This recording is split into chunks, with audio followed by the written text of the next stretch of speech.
السلام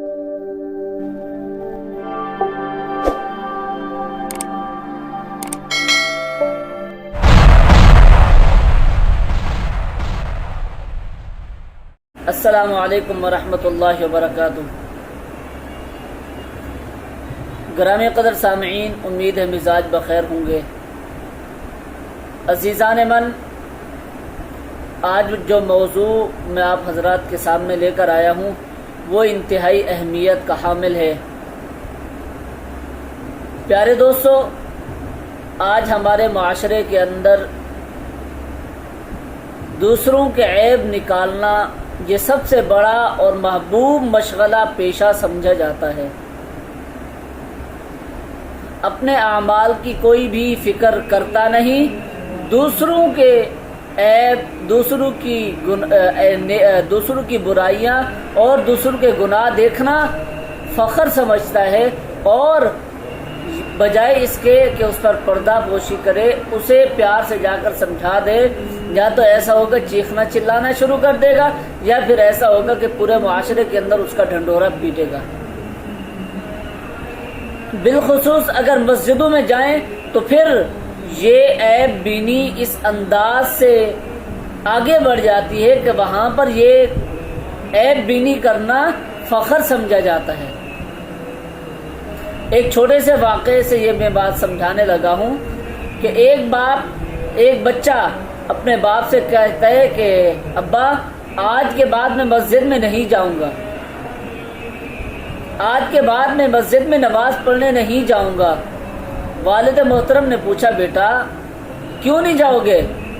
تو بچہ کہنے لگا، ابا جان، مجھے مسجد میں لوگ عجیب و غریب کام کرتے ہوئے دکھائی دیتے نظر آتے ہیں۔ والد نے کہا، مسجد کے اندر ایسے کون سے کام ہیں جو آپ کو عجیب و غریب لگتے ہیں؟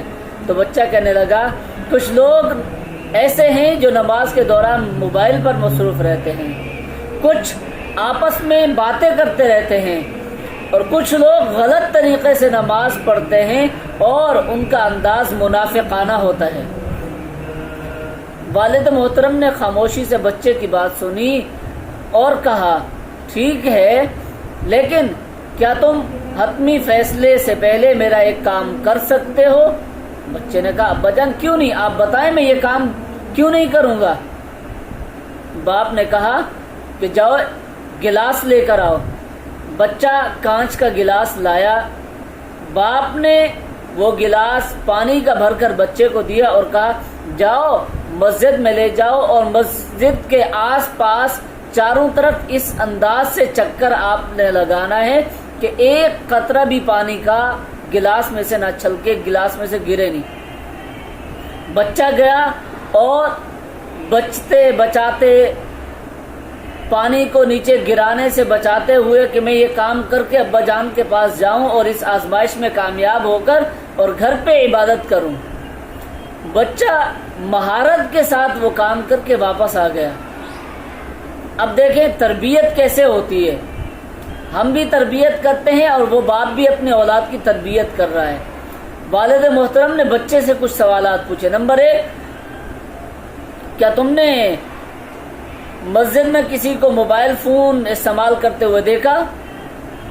نمبر 2، کیا تم نے کسی کو گپ شپ کرتے ہوئے، باتیں کرتے ہوئے، اللہ کے گھر میں فضول باتیں کرتے ہوئے کسی کو دیکھا؟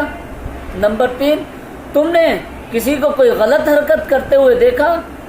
بچے نے جواب دیا کہ نہیں، میں تو کچھ دیکھ ہی نہیں سکا، میرا اس طرف دھیان ہی نہیں تھا، میرا دھیان اس طرف تھا کہ کس طریقے سے میں بغیر پانی گرے ہوئے، بغیر پانی کا ایک قطرہ نیچے چھلکے ہوئے یہ گلاس آپ کے پاس لے کر آؤں اور اپنی اس آزمائش کے اندر کامیاب ہو جاؤں۔ تو اب باپ نے بیٹے سے کہا، بیٹا تم مسجد میں جایا کرو اور تمہارا دھیان مخلوق کی بجائے خالق کی طرف ہو۔ مسجد میں جاؤ، تمہارا دھیان مخلوق کی طرف، مخلوق کی طرف کرنے کی بجائے اللہ تعالیٰ کی طرف ہو۔ اس کے 2 فائدے تمہیں حاصل ہوں گے۔ نمبر 1، اس طرح تم دوسروں کے عیب دیکھنے سے بھی محفوظ رہ جاؤ گے، اور نمبر 2، مسجد میں جانے کا جو حقیقی فائدہ ہے وہ بھی تمہیں حاصل ہوگا اور تم اللہ رب العالمین کی صحیح عبادت کرنے میں مصروف رہو گے، مگن رہو گے۔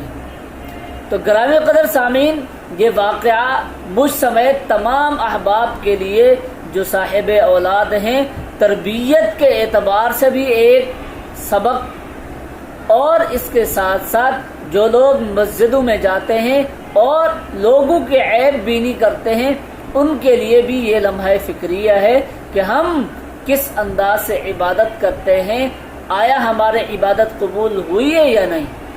السلام علیکم ورحمۃ اللہ وبرکاتہ۔